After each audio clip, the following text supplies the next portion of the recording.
Өглөө болон өдөр ирсэн 20 depression-ыг байлаа хадгалж авсан байна. Тэгээд энэ дээр их нөхцлөөр хэрвээ ирсэн мессежийн тоон 100-аас бага байх юм бол яг нийт хэдэн мессеж ирснийг харуулна.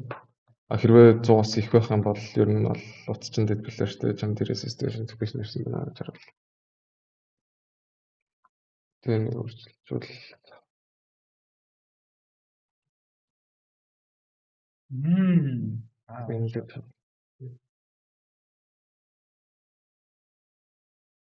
дараагийнх нь болохоор таслбар гэсэн child senior гэдэг хүмүүсээс наснаас намаарч тэг гэдэг үнд тодорхойлогдно. Энд дээр хэсэг нь мууж таваад хэд бол тэг. Тэгээд энд тэгээс 100 хүртэл орж болно. Тэрнээс давсан эсвэл тодорхойгүй утгасан зүйл тасах нэг юм.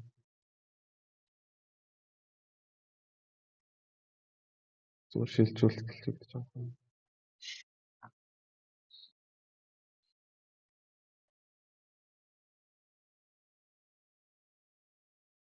Phone class дотор 2 функц, 3 функцтэй. Тэднийх нь дэлгэцээ касан, дэлгэцээ контрол. 3 нь дэлгэц access-ийг шалгадаг. Тэгээд эндээс шинээр телефон үсгэж байгаа анхны үүсэхтэй бол энэ бол саалттай байгаа. Тэгээд ихэнхдээ ингэж дуудахад дэлгэцнээ уцаасахгүй. Яагтвэл хаалттай. Дараагтад нь шалгахад дэлгэц нь угаасаа алтай болохоор off гэж гарч ирнэ. Инфол тэгээд утсаа нээсний дараа дэлгэцийг усаагаад дахиад дараа шалгахад дэлгэц нас чинь болно.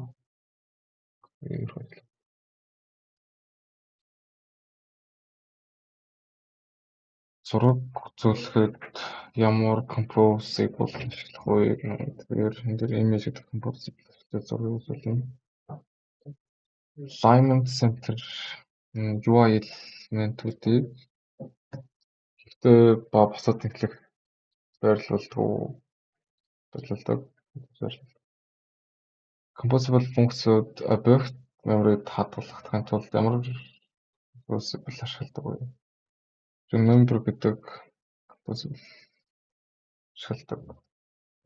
Бид нэр dice roller гэдэг шинээр төрлөсөн. Debugger код зохис үед ховсогчдын утгыг шалгах боломж олгодог. Debugger ашиглан код зохис үед харах боломжтой тэгэхээр шүү.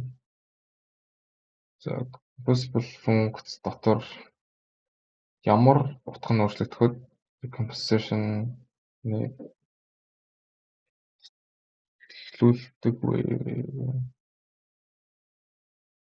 За, mutable state of observable хэсгэж үсгээд тэгээд утга нь өөрчлөгдөхөд composition-ыг автоматар эхлүүлдэг.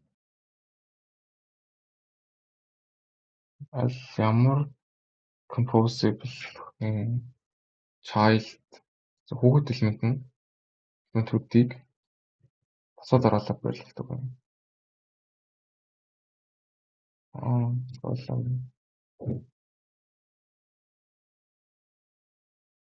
Багнаар debugger-ын ямар фичер нь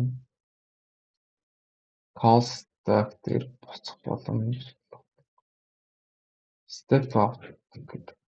Step out нь ажиллаж байгаа функцээс гараад тэгээд дуудаж функц руу буцах боломжийг олгодог. За, step over нь болохоор мөрөөр алхах, step into нь болохоор функц дотор орж шалгах, resume программыг дахиад зориулт юм.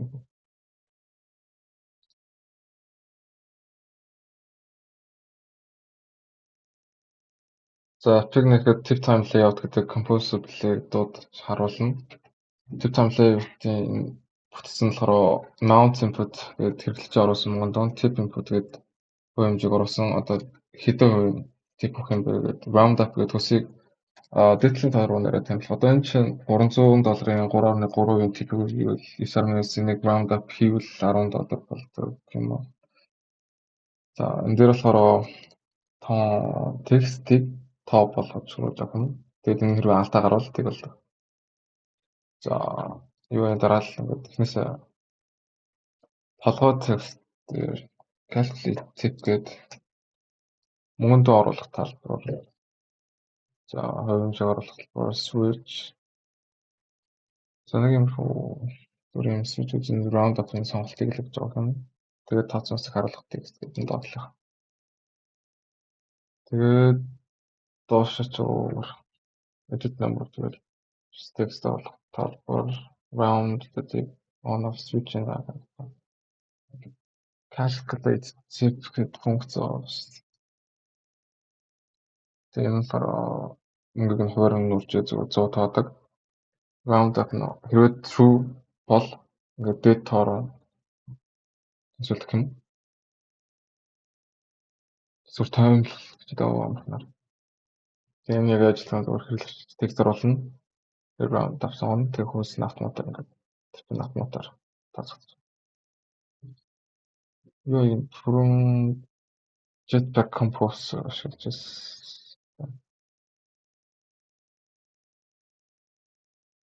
Would no remember multiple state of both state ашиглаж хадгалагддаг бүх усвч. Set content дээр compose UI дуудаад тэгээд lab хийж ажилладаг.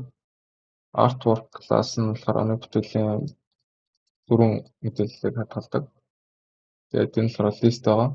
Энэ дөрвөн list юм. Нэр нь, artist нь, тэгээд зурсан lab paragraph дээр индексээр аль зураг гарч байгаа дууддаг. Local configuration ашиглаад дэлгэцийн чиглэлээр босоо эсвэл хэвтэй гэдгийг шалгаад сан болдог. Энд дээр төслийг өөрчлөлт. Portrait balance зураг дээр доор ингээд төслөө. Landscape зураг болон төслийн зэгцэн байлаа. Next болон previous дараагийн эсвэл өөрчлөлт. Индекс нь жагсаалт мөн давхгүй дахиж одоо ингээд яваад дуусах дахиад яваад. За Jetpack Compose таны compose-уудыг хот ажиллуулахдаа UI чинь зуршлаад ажилласан compose-уудыг юу хийж чаддаг вэ гэдэг тандаас initial composition. За ягаад initial composition гэдэг бол compose функцийг анхад ажиллуулж ямар UI үүсгэхийг тодорхойлдог. Энэ үед нэг compose-ын бүх compose-уудыг бүртгэж авдаг.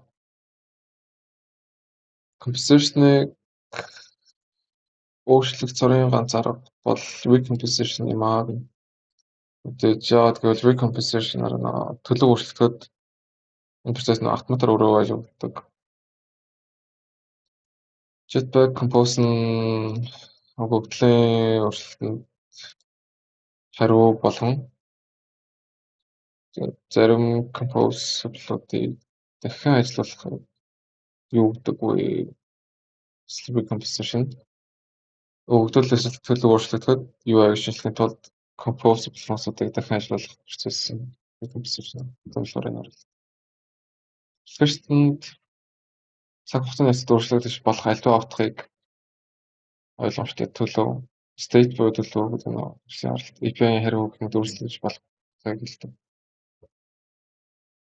Component-ийг төлөвгүй stateless болохын тулд төлөвийг шилжүүлэх загварыг төлөвлөж state hoisting энэ л хамаатай юм.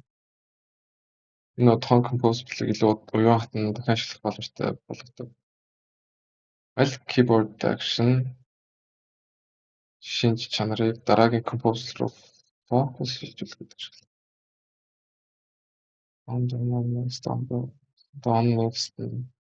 Next гар дээрх next товчийг даахад дараагийн уралтын хэлбэр рүү focus шилжүүлэх хэрэглэгддэг. Column функцүүдийн column функцтэй аль нь double эсвэл float утгыг томлоо round up энэ нэг tip боддог дээр ирсэн column cell-ийг ашиглаж cell функцнаа бутгардаг дараагийн бүхэл тоорууд дээр шин таймладаг. 23 байвал 3 болдог юм.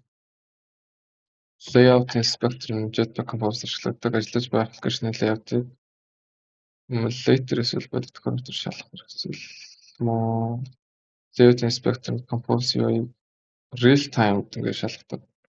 Бүтц болон state-ийг төлөвийг шалгадаг. UI тестүүд нь ямар хавцанд хадгалагддаг вэ гэсэн асуултад Android тест гэсэн хавцанд зардаг. UI тестний төлөвлөж local тест болон UI тестүүдийг аль notation-аар тэмдэглэдэг. Notation. Зөвөрлөлтийн тест, content Android тест, функцүүдийг тодорхойлоход тест гэдэг юм нотац. Энэ том функцийг тест болон ажиллуулахыг хэлдэг.